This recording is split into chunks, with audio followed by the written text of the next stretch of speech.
All right, hello again, everybody. This is Primetime Pards, the first show, the premiere. And obviously, we had our first technical difficulty, and it sounds like I was responsible for that, so I apologize. Thank you so much for joining us. Just a couple of notes before we get started. For optimal viewing of the show, please go to Speaker View. That will give you a full picture of the individual who was talking at the time.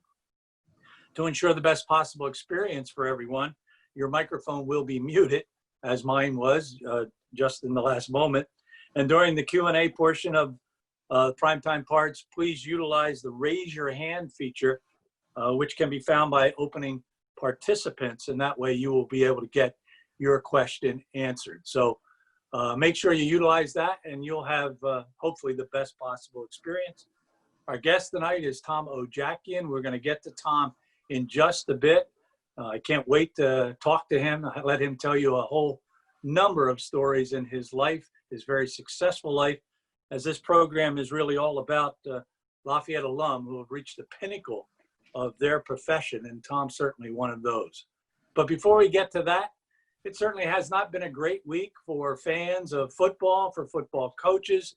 It hasn't been a great week for television announcers who announce football because the COVID-19 is really affecting all sports everywhere. And to talk about that, gives me great pleasure to bring on the Lafayette Director of Athletics. Here is Sharita Freeman.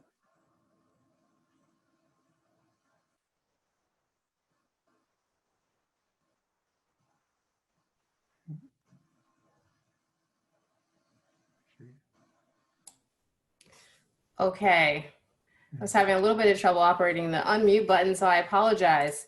But welcome everyone to the first event of our Primetime Pards series. I'm really excited about this first event that we're having today. But it's actually so great to see all of your beautiful faces and to have an uplifting and positive event this evening. I feel like I've been on a lot of serious yet important Zoom calls over the last several weeks and months. But tonight I feel like it's going to be a lot of fun. So I'm looking forward to it and all of the different stories and Q&A. But by now, as Gary mentioned, most, if not all of you, have probably seen the announcement from the Patriot League Council of Presidents regarding fall sports. Our student athletes, our coaches, our staff have been incredibly patient as we have explored a path to engage in competitions during the fall season. While we all would have preferred a different outcome, we recognize that there is a larger global issue that requires our full attention, and we share in their disappointment that the uncertainty caused by COVID-19 has resulted in the necessary measure to suspend the fall sports season. Athletics is a big part of the Lafayette experience for our students, for our alumni, really for our entire community. And without it, I know that there is a piece missing for all of us. But we plan to take this time away. We plan to come out of that stronger and better. So we are motivated to stay engaged and focused on all the work that needs to happen so that when the time is right to play again, that we will be ready. So your Leopards will be ready to go.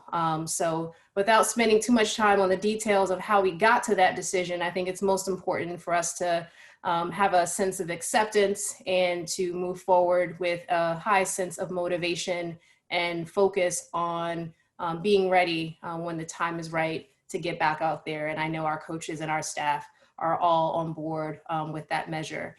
So OJ, the man of the hour, a Lafayette man through and through, it is so great to have you here with us this evening, a true friend to Lafayette and a friend to me as well.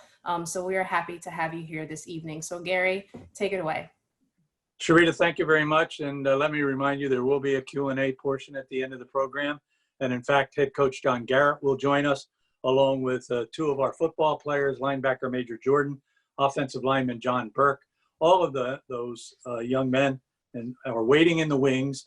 And but it's time for OJ. Tom Odjakjian, class of 76, current title, Senior Associate Commissioner of Broadcasting and Digital Content for the American Athletic Conference. That's the old Big East. Just this past year, he was named Sports Video Group's College Pioneer Award in a ceremony in May. And of course, he spent 13 years at ESPN in various executive roles. He is called, and we'll explain why as we talk to him, he is called the father of March Madness. And you'll understand the role he played in putting what is probably the most important sporting event, maybe next to the Super Bowl, in all of the sporting world. Spent some time in executive positions at the ECAC and at Princeton University. So hello and welcome. He is our first Primetime Pard, Tom Odjakjian. Thank you very much. I'm looking at the screen and seeing all these friends, and I'm sort of overwhelmed. I was overwhelmed when the staff at Lafayette asked me to be the first person on Primetime Pards, and I can't tell you how much it really touched me. I'm so flattered, and for all of you to take the time to tune in really does mean a lot to me. And I hope we'll have some fun tonight, because we certainly had fun in those years and subsequently, and you know, I'd like to think I had the full Lafayette experience before that was a catchphrase used in promoting the college. It was a great experience, and thanks again to everybody for tuning in. Tom, I'm going to start at a rather unusual spot in my chat with you, and that is your name. I have never come across in 50-some years of broadcasting a name, Odjakjian, I think is the way you really say it. It's similar to a Kardashian, to a Tarkanian. Of course, Lafayette people know Sarkis Okopian. Right. So famous people with the IAN last name.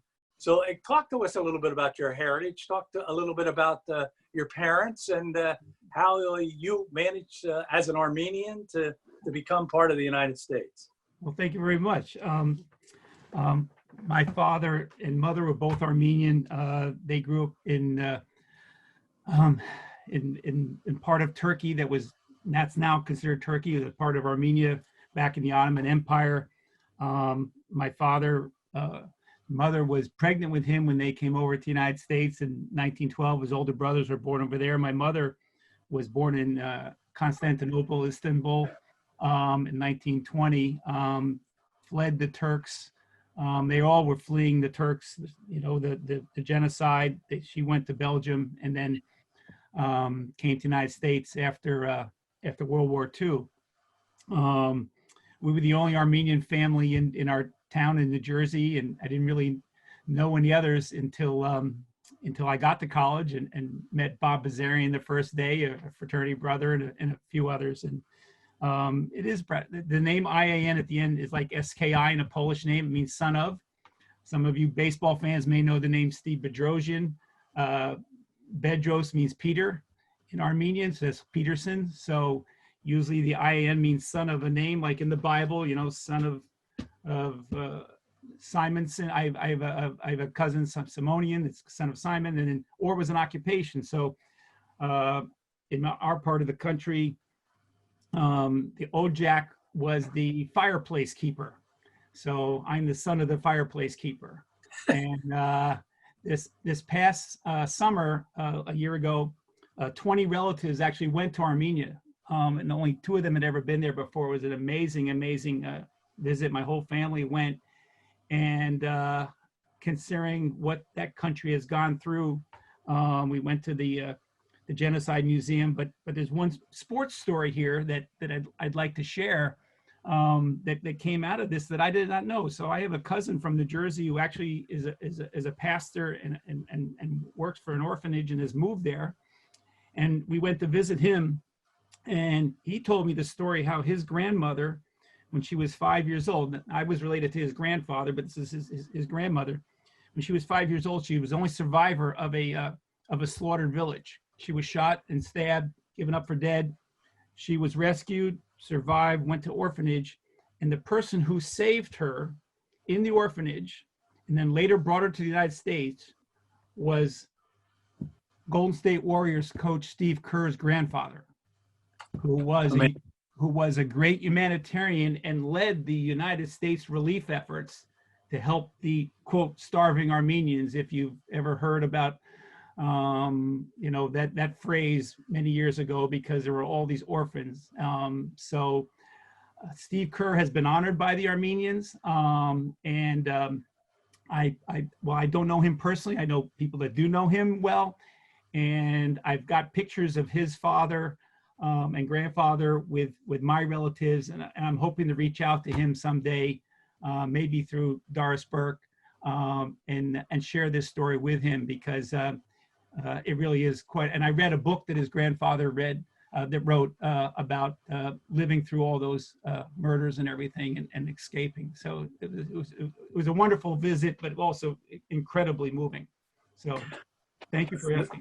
Well, that's an amazing story, and I think maybe to lighten the mood a little bit from that story, your name has caused all kinds of problems to people that want to give you awards. Right. In fact, I think we have a couple of pictures of a few of them, but one of my tell some of the story. Yeah. You told me you had a list. Oh yeah, I've got a 157 list of like 200 different misspellings here. And these are all different ones. I mean, some have been misspelled the same way 100 times. That doesn't count. These are different ones. And then I wrote down, you know, who typed it wrong, who wrote it wrong. I mean, my boss, Mike Tranghisi, for 20 years spelled my name with an apostrophe as if I was Irish. You know, the commissioner of the Big East. And I've had some great pronunciations. I was playing a recording of one before, Odjakjian. You know, I've had, you know, one person thought I was Japanese. I've got just some beautiful, beautiful spellings. And then I like the joke that my wife actually shortened her name. She was also Armenian, but she actually shortened her name when she married me. So yeah, people can't spell it. I love when they misspell it. I love when they mispronounce it. It was always giggles in school when the teachers would gag, you know, trying to say it the first day of school. And the nickname has come in handy. I know the Alaska TV network wanted to present you with this special moment for all the help that you gave them. There it is. Of all the things that I've received, I've got baseball bats with my name engraved. I got basketballs and footballs painted with my name misspelled on it. But this is a caribou antler. So I was in Anchorage, Alaska, working on the Great Alaska Shootout contract, and they went to all this trouble to carve this dog sled in this antler, and of course they spelled my name wrong, and so the funny thing, and then you can see where it says from the Alaska Television Network, they ran out of space, and that's sort of indicative of what these people were like to work with. They were nice people, but they were not totally up to speed. They had a lot of T's that were not crossed working with them. Nice people, but we had to fill in a lot of gaps. Anyway, it was so thoughtful of them to send that to me and hand it to me actually in person. But you'd think it's one thing to misspell my name on an envelope or writing something, but if you're going to go to the trouble of engraving it on a caribou antler, you can look it up, can't you? Wouldn't you double check? Well, there's a worse one. Let's take a look at this is a recent one. This is from my son from last week. Let's show the people here placemat or whatever it is. Yeah, trying to honor Tom. Here. Ojansky, yeah. Now I am Polish, you know, so I must be son of Ojan. So. I mean, what kind of research? You didn't have those kind of people at ESPN. I know. So anyway. All right, Tom, let's talk about your life a little bit. Okay. All right. You go to high school in North Plainfield. Yep. What, football, basketball, baseball, all three? Baseball and football and a variety of other organizations. It was a nice place to grow up. You know, not far from Lafayette. And so very, very happy growing up there. We were the Canucks. Now, why would our nickname be the Canucks? Plainfield was the Cardinals. South Plainfield was the Tigers. Why couldn't we been? Well, for some reason, the people in our town thought that since we were north of Plainfield, that's similar to Canada being north of the United States. So they called us the Canucks. So you get on first base in a baseball game, and you got Canucks across your chest, and the first baseman say, "What's a Canuck?" This is before the Vancouver Canucks were even around. So, so people would tease us all the time about our nickname. So any of those. And obviously then, I'm sure you're looking to play sports in college, but not a lot of offers. I was not a great player. Steve Snall, you know, the freshman coach called me up. I wasn't recruited, said I could walk on and play baseball and football. And I really wanted to do that. And You know, we had a great team freshman year. I don't know if you're going to throw up, Scott, you're going to throw up that picture of the freshman team. I don't know if you have that too, but we were 5-1 as freshmen. Joe Madden was our quarterback, and just a bunch of great guys. There we go. And Joe's number 12 right there. And I'm over to the right on the front row. I don't know if you can see it. It's blocked on mine, but to show you how good a player I was, I originally was number 30 as the third string safety. And then, I don't know, they ran out of numbers and they switched me to 70. I mean, what kind of safety is number 70? So, you know, I didn't get to play a lot, but we had a great team. We crushed Lehigh in a freshman game. Joe threw 4 touchdown passes. The quarterback of the freshman team for Lehigh was Joe Sterrett, who's been the longtime AD there, and we beat him up at Saucon Valley. I see Mike Klein is on the call. Mike's right there in the middle, number 31, NCAA scholar athlete, defensive back. Just a bunch of great guys. And you know, I wish I could have played more than 1 year, but decided to focus on baseball, where I thought I had a better chance to play, except we had 8 guys sign pro contracts. So we really had a lot of good players. So I didn't get to play much there either. So, but it was still fun to practice with everybody. I remember Coach Gigon coming up to me. I just come out of the batting cage and thought I had hit pretty well. This is back when we had wooden bats. And he puts his arm around me. He says, you know, we got guys here trying to make the majors. You know, we really don't have time for you to take batting practice. Well, I guess it was back to the JV, you know. So anyway, but, so suffice it to say, not a stellar athletic it was career. not stellar. A lot of fun, but not stellar. But I Not got stellar. again. But so certainly, I got to be a broadcaster and write about it. So, but certainly stellar, certainly student athlete at Lafayette is. You know, you were in the chess club. You ran a United Way 24-hour marathon. yeah. All of those great things that you did on campus. I know you followed the basketball team. They were number 20 in the nation at that time, and no one could have been happier about that than you. Let me point out a stellar athlete, Betsy Houston Fathom, right on my screen there. 3-sport athlete. 3-sport, back when you could do that. Yeah, wow. Field hockey, And she's jazz, still ball, obviously lacrosse. interested. Yeah, still interested in Lafayette athletics. But then you win the George Wharton Pepper Prize, the highest honor for any athlete on campus, any person on campus. That had to be a very, very special moment, kind of the start of your career of accepting a number of awards. Well, it was very, very humbling, and it meant a lot because it was chosen by your peers, students, faculty, and staff. And, you know, people have teased me, called me Dr. Pepper and things like that over the years. And, it's something I cherish. My one regret was I wanted to speak at graduation. And back then they didn't let the Pepper Prize winners speak at graduation. I really wanted to speak to the classmates, and they later allowed the Pepper Prize winner to do that. So maybe at our 50th reunion, I can. Well, after all the conversations you and I have had in the last couple of days, it might have been the longest graduation ceremony had they allowed you to speak.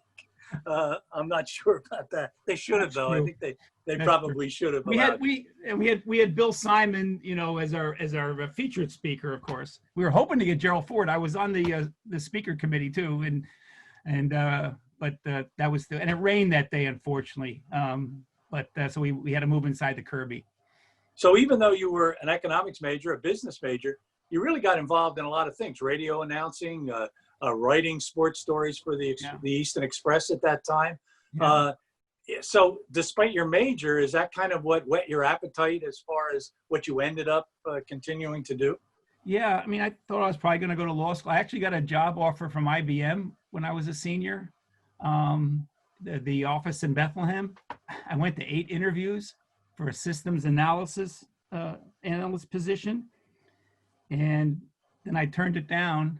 My parents thought I was crazy, and ended up getting a $100 a week internship with the ECAC, and the IBM was going to pay a pretty good salary back then. But they were really nice about it, and I said I want to follow my dream and see if I can't find a job in sports within 2 years, I'll go to law school or grad school or get a regular job, and And the IBM people were nice enough to say, listen, we have a spot for you here if it doesn't work out, but good luck. So you certainly take away tremendous memories from Lafayette and the people you came in contact with. And it just had to be not only a great experience for you, but obviously a great experience for all who knew you. well, thank you. Yeah, I mean, it was a great thing about being in a small school. I mean, you knew everybody. And what I've tried to tell people often, I said, it's a lot different rooting for your classmates on the field or in the theater or doing other things on campus when you really know them and you've sat next to them or you live with them or you eat with them. I mean, I can't imagine going to a big school like Michigan and sure, you're rooting for the football team or the basketball team, but they're no different than a pro player. You never see them on campus, But when Pachapuka would make a basket, or Mike Klein would make a play, or Jamie McLaughlin would score a goal. I see Jamie there. Jamie was really the coach of the soccer team when Gary Williams was the coach. Because Gary didn't know anything about soccer, and he was the head coach in name, but Jamie really was the coach, and then later became the coach. So. Tell us, before we get off of Lafayette and go on to your professional life, tell us a little bit about the picture that's right behind you. Yeah, thank you. I did want to say that this is, my mother made this a needlepoint. It's the Marquis de Lafayette. I don't know if you can see it with the glare of the light here. And it really meant a lot. I have a lot of Lafayette stuff in my house, but my mother went to all the trouble, God rest her soul, of making that. And I wanted to dedicate my backdrop to her today. So. Very, very, very special, of course. I got my shirt here. I was going to wear my hat too. I have it right, two hats right there, but my wife said, "Nah, don't do that. Let them see your hair." Well, at least you listened to her. Yeah. Well, I'm going to have to skip over a little bit of the ECAC and the Princeton University experience, only because of limited time. We got to get to ESPN, where you certainly made a name for yourself. First day of work was kind of a momentous day for you, right? June 1st, 1981. And it was. That may have been the start of you becoming so important there at ESPN. Well, I started at ESPN the Monday after our 5th college reunion. And I've told this story a number of times. I went to my reunion and people, what are you doing? I said, well, I'm actually starting a new job tomorrow on Monday with a company called ESPN. I think one of my classmates had heard of it at the time. The company was about a year old.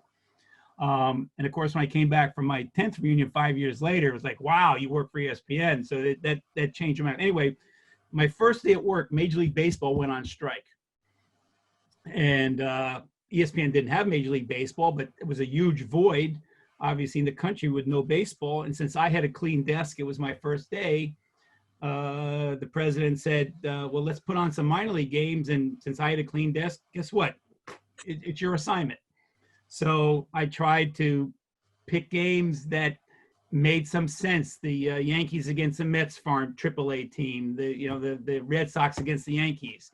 I heard there was a hot rookie in Rochester named Cal Ripken. Let's put him on. Louis Tion is making a rehab start. Let's put him on. So you tried to come up with rationale to do minor league games, and we got a lot of attention for it. So then the next Saturday, I was in the office, just doing some things, and the phone rings, and it's TV Guide.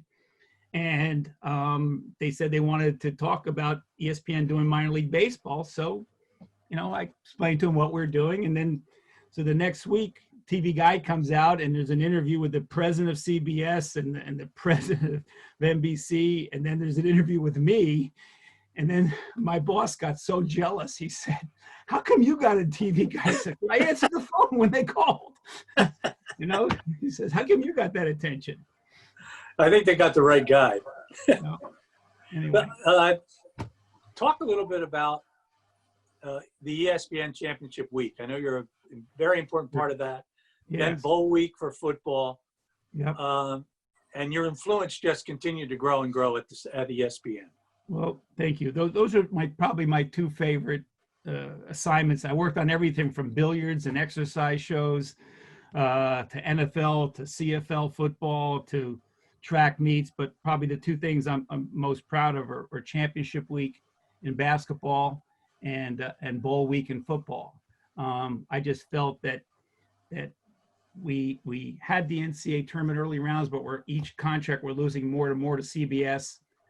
Why not get all these teams some exposure before the NCAA tournament? Let's treat championship week in basketball as if it was really the first round of the NCAA tournament. I used to say that actually every team is in the NCAA tournament except the big name schools get a loser's bracket, get a chance to lose and come back in as an at-large.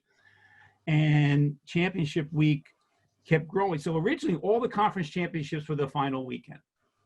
And then the Sun Belt Conference, we talked to them and made a commitment to them. If they moved the weekend earlier, we would put their tournament on. And then the real key to starting championship week was when the Metro Atlantic Conference and the Atlantic 10 decided to have their finals as a doubleheader in the Meadowlands. And we talked about playing it on Monday night. So that was the first time there was ever a championship played on Monday night. And then some conferences started calling me saying, well, can we be on Tuesday night? These are games that weren't televised, only televised locally. And, and I convinced my boss to give me enough budget to try to fill up the whole week and more and get all these conferences. And the story I've told is I really wanted to get Lafayette on. I really wanted to. And Lafayette was in the East Coast Conference at the time. And I knew of all the mid-majors, I couldn't just make a deal with them. But if I could tell my boss, let's be known for getting every conference. Let's do every one. We'll get a lot of recognition for that. He said, okay, if you can get them all, then you can get the East Coast Conference too. So it worked out. And then, every year we did better and better. And then John Leone, who I love to death, he made the finals in 1989. Unfortunately, lost to Bucknell. The game was at Towson, but it was just so exciting to have that game on ESPN and some of the other games. I mean, without a doubt, I scheduled thousands and thousands of games over the years, but the few times I was able to get Lafayette on meant more to me than anything. And the bowl games were the first bowl game I worked on was Bo Jackson and Auburn against Doug Flutie and Boston College in what was called the Tangerine Bowl in Orlando at the time. And bowl games had great ratings, but we didn't sell a lot of commercials to them because our sales department said that most people had spent all their Christmas money before Christmas. And so these bowl games were after Christmas. They were all after Christmas back then. They said, if people don't have disposable income, it's not a good time to advertise. So it was difficult sometimes to have enough revenue to pay for them because the ratings, it's the highest rated week of the year every year on ESPN. And, negotiating with all the different bowls and things, I really enjoyed doing that and trying to convince them to leave a broadcast network. What can ESPN do for you besides money in terms of promotion, in terms of, for example, did a contract with the Holiday Bowl in San Diego. And we said, we promise to 10 times in the game, show the beach or show the skyline and things like that. And then you can charge the Chamber of Commerce to get money for that because they can use that in promoting their city because bowl games are for tourism. So we tried to be creative like that when we didn't have the same kind of money as the other networks when we were competing with them for product. I remember when the ESPYs first started, it lost like $2 million. And I was so frustrated because I said, I could have bought the Cotton Bowl for that and we spent it on the ESPYs because I really wanted the Cotton Bowl. So, well, how about the fact that your first year there, did you ever, were you ever apprehensive you made the wrong decision? I mean, they lost $40 million. Oh, sure. No, a lot of people said, why are you going to do that? You're leaving a good job. There's no way an all sports network will work. Look at these other cable networks that are failing. But I knew some people there. And I actually had turned down a job offer from ESPN a year earlier in a different department. And I didn't feel it was right to leave what I was doing at the ECAC then. But I think we had a lot of hope. We had it was a real spirit, at the place then. And I remember doing the first negotiations for NFL Films and getting the football follies and things like that, which we never dreamed we'd have the real NFL.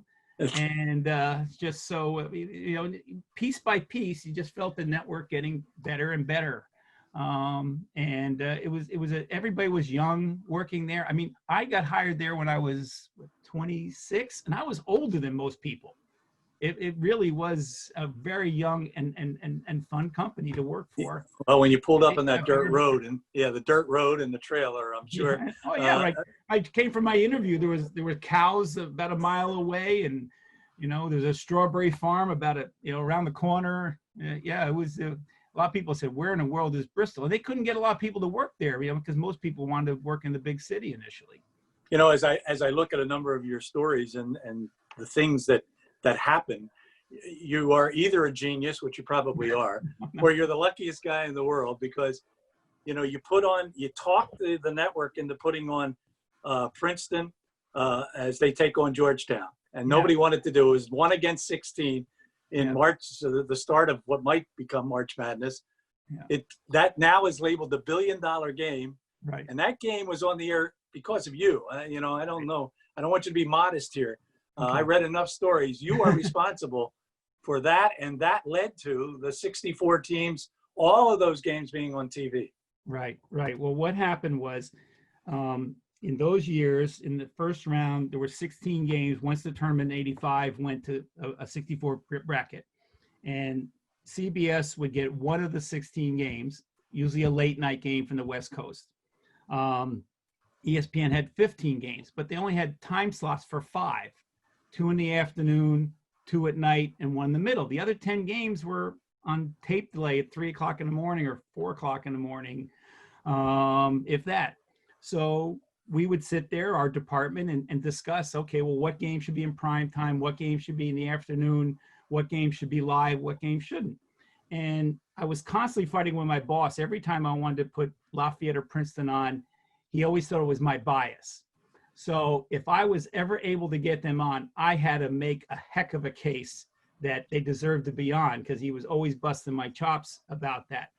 So I had to really have my bases covered. So I explained to him, I said, listen, I know that Georgetown's favored by 40 points. I know that, I said, and there's no way to expect Princeton's going to keep this game close. But if they do, this has a much higher ceiling for a rating than any of the other games. And if another game is closer, but it's 2 teams that don't create as much interest, or it just isn't going to do the same. So we had a bunch of games to choose from. I don't remember all the other ones. And he just think there's no way we should do that game live, and certainly not in prime time. But I convinced him. I convinced him to do it. The game was in Providence. I was in the studio in Bristol. And, it was a legendary game that Princeton had a 10-point lead at halftime, and Georgetown ended up winning by 1.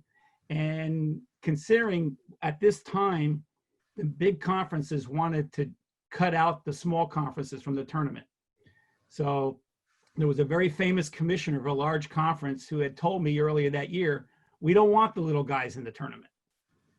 And so, these blowouts, 1 versus 16, the Ivy League had done poorly in recent years. And so when that game turned out to be close and had a through-the-roof rating, people say it saved the automatic bids for the small conferences. It saved the format, and also CBS, which could have cared less about the early rounds before, said, wait a minute, if we can get that kind of excitement in the first round, let's buy the whole thing. And then they paid $1 billion. And unfortunately, ESPN lost the tournament because of that, then we tried to do more and more with Championship Week. But the reason that I think that game, I take extra pride in that is that same day, Oklahoma was the number 1 seed and won a 1-point game with, I think, East Tennessee State. But it wasn't live. Nobody remembers that game. Mm-hmm. Mm-hmm. So if the Princeton Georgetown game is not live, I don't think it has the same impact, even though it was a 1-point game. I just don't think it has the same impact. Now you were just as fortunate.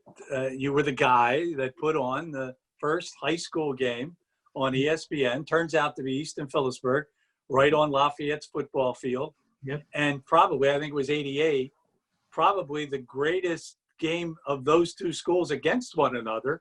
So it was, again, a huge bonanza for the station. And now you're putting high school games, or ESPN's putting high school games on regularly.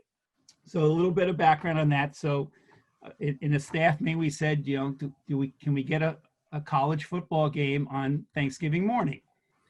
And so I started calling conferences and colleges that had games on Saturday that I thought, well, would you consider moving to Thanksgiving? And I couldn't convince anybody to do it. So then I started to look at smaller colleges.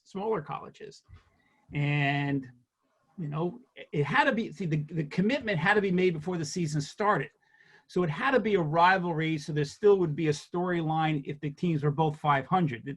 This wasn't in the days where you would pick 12 days in advance because they were the two teams leading the standings. We had to make a commitment in the summertime. So it had to be a rivalry game that hopefully would still be of some interest. So you're thinking of small college stadiums. It's a rivalry. You know, Lafayette had Frank Bauer. They were really good. Obviously, it's the most played rivalry. The stadium was big enough for television, which a lot of small colleges didn't have back then. So again, convinced my boss. He says, "You really can't get any other colleges other than Lafayette and Lehigh?" I said, "Let me try." So I called Lafayette and Lehigh and offered them, I think, $50,000 maybe for the game. And Lehigh president was maybe, and Lafayette didn't want to do it. And I was so disappointed. So now, and ironically, Lafayette won that game on Saturday. I think Bauer threw 4 touchdown passes, something like 55 to, I wrote it down here, 55-40 something. I mean, what a game. I mean, if that game had been on ESPN on Thanksgiving morning, the ratings would have been, anyway. So now we don't have a college game on Thanksgiving morning. So how do we pick a high school game? We said, we've never done a high school game before. Well, again, you've got to pick a game in the summer that no matter what the team's records are, there's still a storyline. Well, Easton Peaburg, you're playing in a college stadium. You got the river in between the two cities. You had the Notre Dame football captain who was Ned Bolkar. Ned Bolkar, the current Notre Dame football captain at that time, was a graduate of Peaburg. So again, I went to my boss and he said, "You can't find some other high school game in Texas or someplace." I said, "I think this game stands up. I think it really does." I said, I think it'll be a good one, and they're already playing at that time. So I only offered them $5,000 after offering Lafayette and Lehigh 50. And they took it, and then the game was amazing. And there were 3 late changes in the last minute of the game, and the star, John Trox, who ended up going to Lafayette, was dating the cheerleader. He was from Peaburg. He was dating the cheerleader from Easton. Tim Brando did the play-by-play. The director of the game was a young director who eventually got promoted to be the director of Monday Night Football, and now Sunday Night Football, has done all these Super Bowls. Now there was one other thing that happened in that game, unfortunately. I'm in the TV truck, and it was an amazing play, and the director said, "This is great," expletive, okay? And somehow it made the air. Oh. That's very rare. Gary, you know television, I mean, but something in the truck somehow got through the microphones, was on the air. And I said, and I heard it, and I said, "I can't believe I heard that." Then the Eastern Express called me and said, "You know, do you have a comment about this swear word getting on over the air?" And he was so happy when the director said that, because I can't remember what the play was, but it was an amazing play. He said, "This is just great." I don't cuss, so I'm not going to even say it now on this Zoom. So, you know. Yeah, but just that was, amazing. and the rating. Oh, here's the great thing about the rating, Gary. So everybody knows the Detroit Lions game starts at 12, right? So the Easton Peaburg game started at 10. It's still going on at 12, and I thought everybody's going to turn the channel to the Lions game. The ratings kept going up. People were captured by it. More and more people were tuning in. Unbelievable. Unbelievable. Cool. Pretty cool. Well, then you leave ESPN. Why would you leave ESPN? I left ESPN, which was very difficult, but also easy in that I was turning 40. I met the love of my life, my wife Ani, set up on a blind date by my good friend Jim Colonel, a baseball teammate of mine. I don't know if he's tuned in tonight, but I stayed in really good touch with him, and his wife set me up on this blind date. Our first date was at Giant Stadium, and I was working 24/7 and traveling like crazy. And I knew I could never be a good husband and father if I kept up that pace. I was married to ESPN, and I said, I want to coach Little League, and I can't do that if I work there. And so but when I proposed to my wife, I said, "Listen, I'll start looking for something. If I don't find something, I'll just quit. And I think I was so associated with the place, people would have been surprised to have heard that. So Mike Tranghese, the commissioner of the Big East, who I had known for many, many years, he had probably heard me say years ago, boy, if I ever met the right woman, it'd probably be time for me to leave. And so he heard I was serious with my wife, and he said, well, does this mean it's a good time for you to come to the Big East? And I said, I think you just hit perfect timing. So I made the switch and, handled the TV for the Big East. I said I used to buy the Big East for ESPN. Now I'm selling the Big East to ESPN. So just on the other side of the fence. And then that was a great association for many, many, many years. Oh, yes. When you talk about Georgetown and Syracuse games. Yeah, unbelievable. The Big East and ESPN are joined at the hip until now because they both started September of '79. And as the Requiem for the Big East says, the Big East helped ESPN grow, and ESPN helped. Mm-hmm. And then the turmoil of them kind of separating the conference and going their own way. Yeah. I know we're drawing to an end in terms of time, and I want to talk a little bit about the American Athletic Conference. I find it interesting how your life has gone. Your parents, you told me, wanted you to become a lawyer. Yeah. Correct? And now you find yourself almost on a daily basis doing lawyer work. All I do is legal work. Yeah. All I do. Negotiations. Yeah, I haven't here. This is an 80-page ESPN contract, right here. It's a lot of legal work. It really is. Oh my goodness. Yeah. But you seem like a happy guy. You seem like a guy that has led such a fulfilling life. And I know anywhere you go, people are just so happy to see you, sit down with you, talk stories. It's just great that you're the first one to be our primetime part. Thank you. I want to say hi to everybody I recognize. There's Susie Tischer. There's my roommate, Scott Schaefer, Steve Norman. Paul Reinhardt's on. Paul Steve Reinhardt. Feldman, Dave Senko. Hi, everybody. It's just, Lots of friends. Thank you for giving me an opportunity to see my friends. I can't think of anyone better that we should have had on show number one. Yeah. OJ, I wish I had another hour, but we don't. I want to thank you for being on and for entertaining us for all this time. I wish you the very best. Thank you for listening to my stories. Hope to see you soon. Okay. All right. That is OJ, Tom Odjakjian, class of 1976. He is our first primetime Pard. So we move on.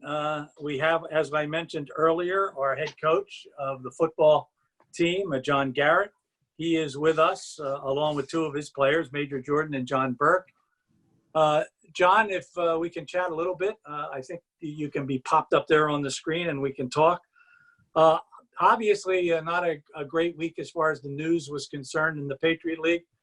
But I think in terms of the way things are right now in the nation, we can look forward to hopefully maybe a spring football season. Well, there's a chance for that when the Patriot League announced that they mentioned that they would reassess it in the winter. But as far as our coaching staff and as far as our players, we're sad and disappointed because we love football. We have a program made up of a lot of the right kind of guys who love football and come to work each day, just considering a privilege to be part of this great game. And our mantra from the day we were told we had to go remote back in the spring was the team that handles this adversity the best is going to be the one that has the advantage when we go back to play. And that is out of our control. And so we're concentrating on what we can do now. And then we will be ready when they blow the whistle and allow us to play again. So it was really summed up best on our team Zoom call when we notified our team after I laid out expectations and provided perspective to our team. It was summed up best by our captain, Major Jordan, who's on this call. And he said, Coach Garrett, we got this. All this means is that we have more time to prepare, and it will be just that much sweeter when we win the Patriot League championship. So that just tells you that the guys recalibrated. They can't wait to get back out there. They're preparing. They're working out on their own. And we had a breakthrough season in 2019 with a 4-2 record in the Patriot League and a second place finish. And we're poised and ready to break out the next time they allow us to play. Well, John, two guys that certainly are ready to go too. We'll start with Major Jordan. You want to say a few words about Major, and then we'll just ask Major a question. Well, we're so pleased and proud of Major being our captain. He's a true leader of our team. He's a flag carrier. He's the right kind of guy. He's exactly what you're looking for to be successful at Lafayette College, a true student athlete. He's an engineering major and a starting linebacker. And he does really well in school and does really well on the field. And he's a consummate, just professional in every aspect of his life. A true teammate. He encourages his teammates, and he's reliable and dependable. And he's exactly what we're looking for in a student athlete. Perfect fit for Lafayette College. Well, thank you, John, and let's welcome Major Jordan. Major, a junior. Last year, an amazing season, 112 tackles, 10 tackles for a loss, 3 sacks, a fumble recovery, an interception. Really filled up the stat sheet. And Major, I know the news is somewhat disappointing, but I know you have such a great positive outlook about life and about football that I'm sure this is just an obstacle that you're willing to overcome. Yeah, thanks, Gary. Like Coach Gary mentioned, I mean, life comes in all different directions, and we're faced with adversity every day, just in our everyday lives. And this is, just another bump in the road. So for us as a team and all the guys, like I mentioned, they're working 100% every day, and a lot of it, what happened is we created a routine. Every day we're getting up and we have a routine and a way we handle our business, and every day just being on that routine is making us better players and, better people overall. And we're knowing that for the rest of our life, because of these situations, what else could we face? We could face anything, and we could always overcome anything. So I'm just looking at the positives of it. And, when we get our chance to come out there and the whistle blows, we'll be ready. Even if it's on concrete, turf field, wherever it is, we'll be ready to roll. That's the Major Jordan I know. And certainly first thing, get back on campus. Second thing, we worry about the athletic program. Offensive lineman John Burke is with us. John, you want to talk a little bit about John Burke? Well, we're, again, proud that he's representing our team as a captain. John is a no-nonsense, tough, reliable, really dedicated football player. He's just a mainstay of the offensive line. Nobody messes with John. He sets the pace as far as toughness. Nobody outworks him in any aspect, and you can count on him. And dependability is such a great ability, no matter what you do.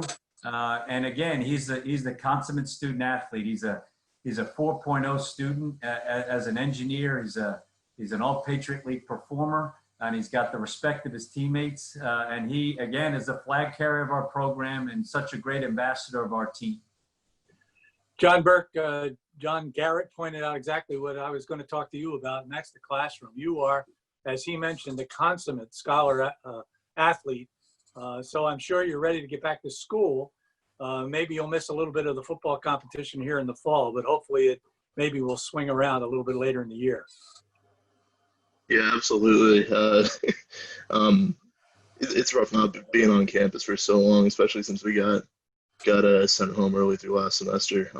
So obviously miss being at school, and more importantly, I miss balling out with my boys every day.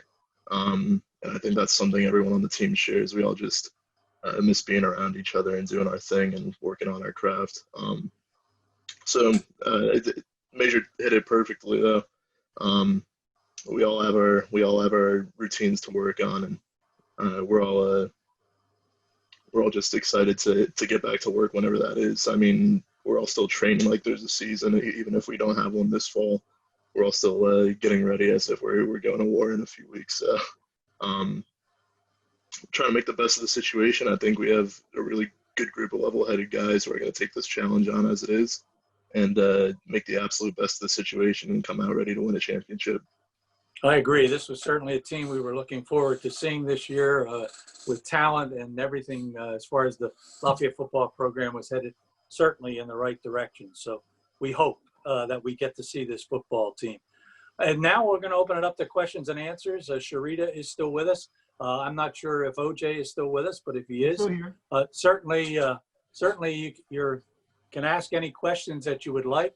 I will tell you that on August 6th, we'll have our second Primetime Pard interview. It'll be with Beth Mowens, the class of '89, who I'm sure most of you Lafayette people know is an ESPN sports broadcaster and a sports journalist, and has kind of set the pathway for women in announcing. So I look forward to talking to Beth Mowens on August 6th, and it appears as if we're going to try to do this on a once-a-month basis. So we hope that it does continue.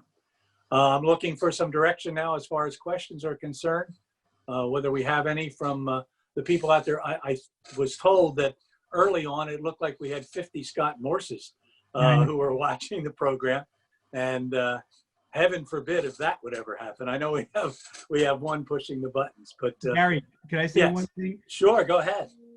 A lot of people wrote nice things on the chat, but they're all from Scott Morse. So, Yeah, right.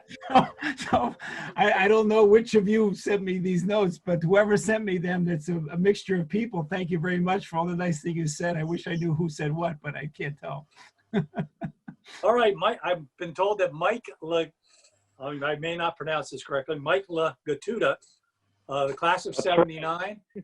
He has a question. There's Mike. Welcome. Hey, OJ. Hey there, Mike. How are you? Kind of wish I would followed your footsteps from the radio into your way, but I found advertising instead. But you have some great stories. But I just want to remind you, you and I were together at Fenway Park the day that Syracuse and Pitt pulled out of the Big East. Yeah. And and then the next day, Dave Gavitt passed away. So that was a tough 2 days. Actually, it was that was my birthday. I was there with my son, and I got two phone calls. It was the best seats I ever had. I was sitting second row behind home plate in Fenway Park. It's my birthday. I got one phone call that said, "Can you confirm that Dave Gavitt died?" And then the other phone call was, "Can you confirm that Syracuse and Pitt are leaving the Big East?" That was a tough day. My son was 10 years old, 9 years old. I remember when we met you. Right. You were on the field with Joe. That's right. And my client and I were yelling at you. Joe. Yeah. And but in terms of how that obviously was a left turn from the Big East, especially. So how was the whole feeling? Obviously it was a tough week because of Dave Gavitt, but do you really think did you think that the AAC was actually going to be able to hold together after the Big East dissolved? Well, we had the year before we had turned down a $1.5 billion contract from ESPN. And Pittsburgh was probably the school that was the most vociferous about turning down that contract because we were in an exclusive negotiating period and we couldn't negotiate with any other companies for maybe about a year. NBC had been making some hints that they would be making a really big offer for the Big East. And I think the Big East made a big mistake when they got greedy. I'd say Pittsburgh and Rutgers were probably the two of the leading schools that did that. Because they saw what the Pac-12 had made, and they turned it down. And then they didn't even. And the whole idea was to stick around for a year, see how the market played out, and then hopefully get even more. And then they left everybody behind by departing.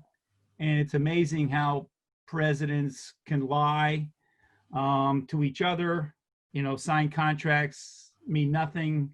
I must say, originally I liked being involved in college sports because seemed like it was less of a business and less cutthroat than professional sports. But I have to tell you, here in 2020, it's not the college sports world that I originally got involved in or envisioned. So, yeah, I'm not sure how well I answered your question, but there were so many days that you didn't know who was going to be coming and who was going to be leaving and who you could trust and who you couldn't trust. A lot of lawsuits. It was a difficult time. It's a shame. I mean, it was the best basketball conference in history. Had 11 teams in the tournament, and we had 3 of the 4 women's Final Four teams. What do we do? Break it up. But football is the almighty guide. For those of you that follow any of this at all, these days, it wasn't this way when I started, but right now, of every dollar in a TV contract, 80% of it's considered football. OJ, it's been said that God had a hand in Dave Gavitt dying on the day before that announcement was made, and I think there's a lot of truth to that. Exactly. I have another question from Denise Baker. I remember when you used to announce the Maroon Hockey Club games on WJRH from the penalty box alongside me as I tried to keep score while trying to avoid errant pucks. Did you ever get to do anything else connected with hockey? Yes, actually, my first TV experience was with hockey. I love college hockey. In fact, I got to go to the Olympics in Lake Placid, though I did not go to the Russian game or the Finland game. I went to the Romanian game, which nobody remembers. But I went to grad school with Mike Eruzione and Jim Craig at BU, and I worked for the hockey team there. And then I went to the ECAC, and we had the CBS station in Boston. This is 1976, 77, my first year out of school. Had a college hockey telecast, and I was the associate producer for that. And the play-by-play guy was John Carlson, who did the New England Patriots. And that was a tremendous, tremendous experience. So I love college hockey. Then I went to the ECAC. We ran the tournament at the Boston Garden, and I handled all the publicity and the TV for that. And then I was the hockey SID at Princeton, and the captain of the team. This is a great story. I got to tell this story. Okay, so the captain of the Princeton hockey team was David E. Kelly, the famous Hollywood producer who married Michelle Pfeiffer, still married to Michelle Pfeiffer, right? And we became very, very good friends. And so I stayed in touch with him over the years. And so I was out to visit my sister in LA, and we went to dinner, the 3 of us, David E. Kelly and my sister and myself. And my mother saying, "You think David will date my sister?" And I said, "Well, he's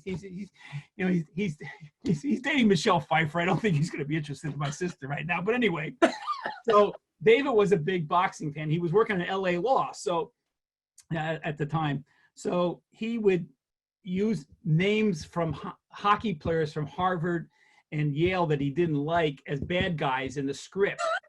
And then, or like an old girlfriend would commit a crime to use that name. So he was a big boxing fan. And he said, if I could get him tickets to the Tyson Holyfield fight, he would put me in the jury of LA Law for a show. And if they were good seats, I could be the foreman. and then Tyson goes to jail, so I couldn't get him the tickets. And I didn't get him tickets ringside for an Oscar De La Hoya Oscar De La Hoya fight, though. But so, yeah, so I got, John Garrett's, played football at Princeton. So I have a lot of great Princeton stories too. But that was a fun one. So when Denise, you asked about hockey. I love hockey. Here's another one from a friend of yours and a friend of Lafayette for sure. Craig Smith. Oh, He says, not sure, but I believe OJ had a lot to do with Beth Mowins getting an internship at ESPN following her graduation from Lafayette. True? I can't remember, honestly. I love Beth to death. I texted her earlier today. I said, I can remember, OJ. Oh, there she is. Okay. I hope.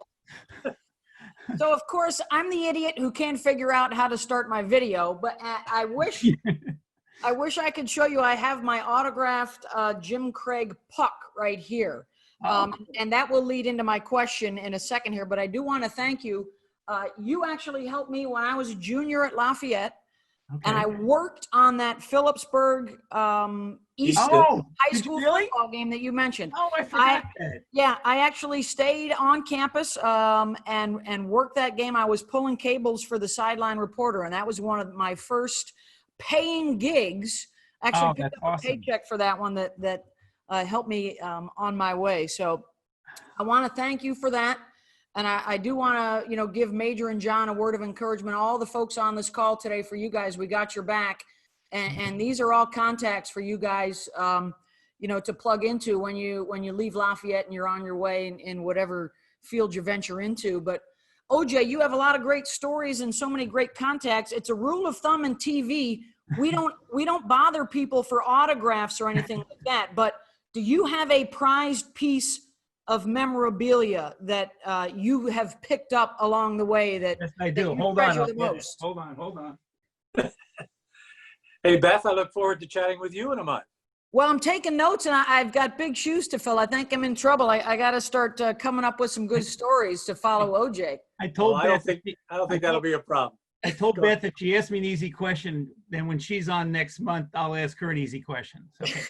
So this is probably the coolest thing I have. I don't know if you can see this. It's a picture of me and Muhammad Ali. Oh, nice. Can you see that? Yeah. Mm-hmm. Well, here's the story about that. So I was at the Arete Awards in Chicago, which honored athletes for their courage in sports. A lot of wonderful human interest stories, and it was a TV special on ESPN, and I handled all the negotiations for it. So I went to it was a black tie banquet, and he was one of the guests there. And so they had a little VIP reception off to the side, and I was invited to that. So the host said, OJ, do you want to meet the champ? And I said, well, sure, but I don't want to bother him. And he said, no, he'll be great. Now, he was doing magic tricks. Muhammad Ali was doing magic tricks. And he didn't speak much. His Parkinson's had already started. So when he said, do you want a picture with him? I said, no, I don't want to bother him. And he said, no, he'll be great about it. So I get next to him. He grabs my wrist and puts it next to his chin, knowing it would make a great picture. I mean, how many times had he done that in his career, right? The difference between just standing there and with him versus having our gloves up, as if we're in a boxing pose, makes this picture 10 times better. And that was his idea. Wow. So Another great story. I'm telling you, I told you last night, you better start writing that book.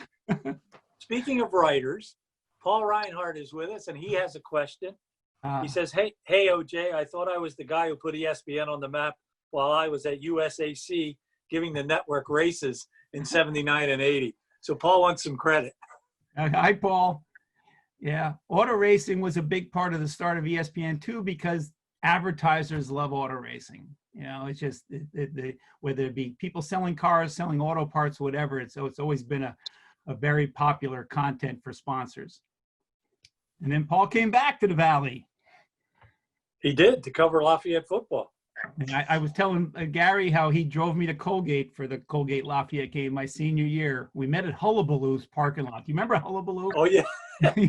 Used to be off Route 33 there, right?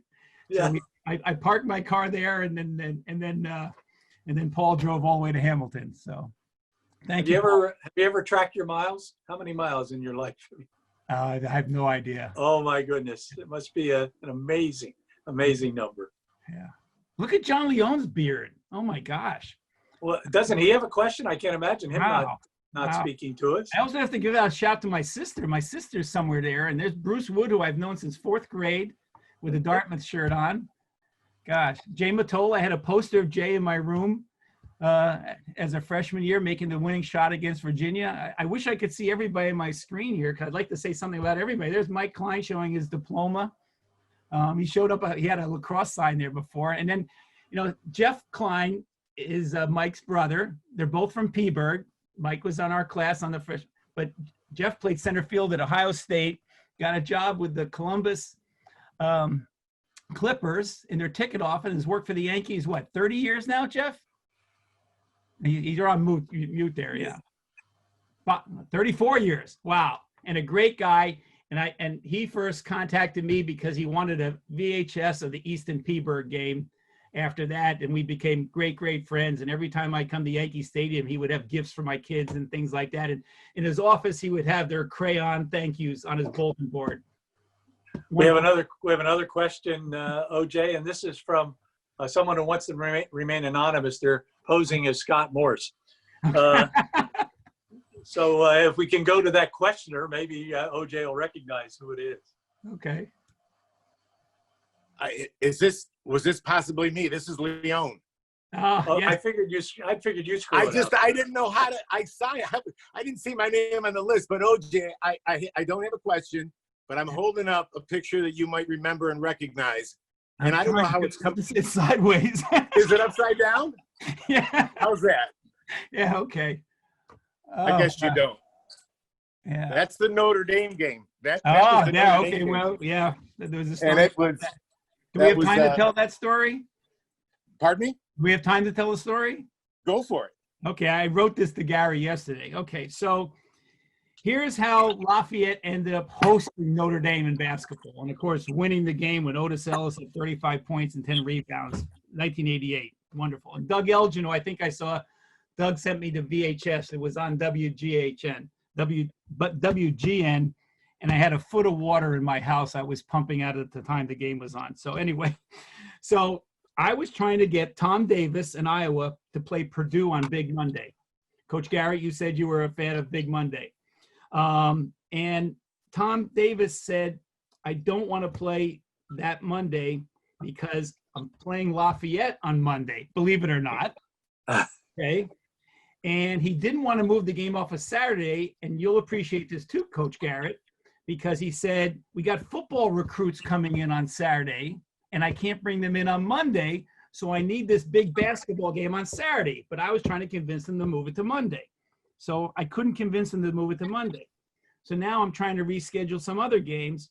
So meanwhile, Notre Dame kept changing their schedule and kept asking. Lafayette was supposed to play Notre Dame in South Bend. And like 3 different times they changed the date of the game because of other things in Notre Dame's schedule. So then I got Notre Dame to play LaSalle. I think they had Lionel Simmons, John, maybe. Yes. On a Saturday night on ESPN. So Notre Dame they beat him by 25. Yeah. So Notre Dame said, well, if I'm going to be in Philly on Saturday night to play LaSalle, why don't I just go play in Easton on Monday? So that's how they ended up in Easton, because of all these games shifting around. Notre Dame, to their credit, said rather than trying to find a date in South Bend to bring Lafayette up, they're a nice school, they're good students. Why don't we just drive to Easton from and look what happened? Unbelievable. So that's the backstory. And do you know, OJ, going into that game, we were 3-4. We had lost consecutively to Columbia and Manhattan. The last of those 2 games was on December 12th. I thought Butch was going to send him, double sessions, and he sent him home for 3 weeks. We came back on January 1st, had a double session, played an exhibition game on the 2nd and lost. Had a practice on the 3rd, and on the 4th, we beat Notre Dame by 15, and then we won 19 that year. He was a different cat. Yeah. Wow. I feel bad. There should be questions for Coach Garrett here. Well, John, yeah, you notice that John Leone, since his retirement, has lost his razor. You noticed? No, yeah, it's coming off tomorrow. It's affecting my golf game. Well, I'm being told that I guess that's about all the time we have. It certainly has been a pleasure. I want to thank everybody that was on. Sharita, of course, Coach Garrett, the players, Major Jordan, John Burke, especially the people who put this together, Scott Morris and his crew, doing their usual terrific job. Brian Ludroff handling a number of the technical things back in his place, wherever we all are. And I hope that this becomes something that everybody looks forward to. Once a month, Primetime Pards. Beth Mowens, who was nice enough to join us, will be with us for the full hour on August 6th. And more Primetime Pards are around the corner. So thanks to all of you for spending time with us. And OJ, special thanks to you. I can't wait to sit down and have lunch with you. And I don't care how long it goes. I know it'll be super, super enjoyable. So for all of us on I'll keep telling him as long as you listen. For all of us on the Lafayette Sports Network, thanks for joining us. Good night, everybody. Go Pards. Go Pards. Good night. Thanks, Tom.